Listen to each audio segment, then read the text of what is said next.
le plus grand champion cycliste de tous les temps, Monsieur Eddy Merckx. Eddy Merckx, 4 vainqueur du Tour de France, 4 vainqueur du Giro, 4 fois champion du monde. Je crois que j'étais le meilleur de ma génération, c'est le plus important. Et puis pour l'instant, j'ai gagné beaucoup de courses, oui. Ça fait toujours plaisir de gagner beaucoup de courses.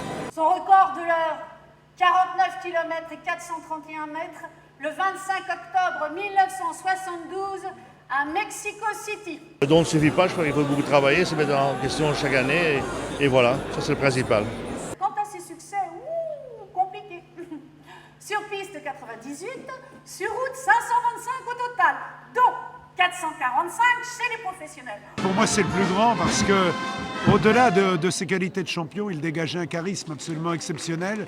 Et je me souviens, mon premier Tour de France en 1974, j'ai arrivé la veille et il y avait un coureur qui s'est chauffé sur le bord de la route. Je n'avais pas vu qui c'était, mais j'entendais un murmure admiratif de la foule qui accompagnait les coups de pédale et les tours de route de ce champion, et c'était Eddy Merckx. Il allait gagner ce Tour de France en 1974. Pour un speaker, c'est facile à résumer parce que vous dites qu'il a tout gagné sauf Paris-Tour.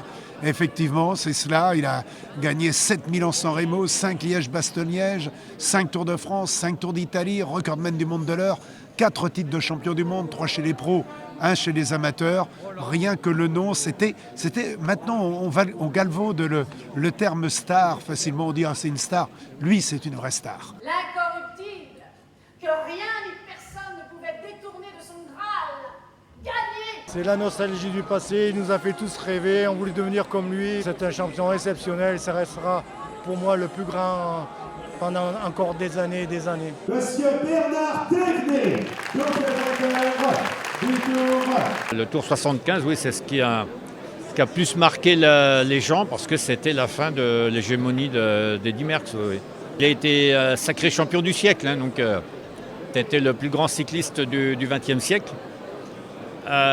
C'est sûr qu'on a mis un moment pour arriver à le mettre à la raison. Hein, mais au bout d'un moment, on y est arrivé quand même. Mais c'était sur le coup, c'était pas tellement la satisfaction d'avoir battu Merckx. Hein. Pour moi, c'était surtout d'avoir gagné le Tour de France. Petit à petit, je me suis rendu compte que pour les gens, ça a quelque sorte plus marqué d'avoir gagné devant Eddy Merckx que d'avoir gagné le Tour par lui-même.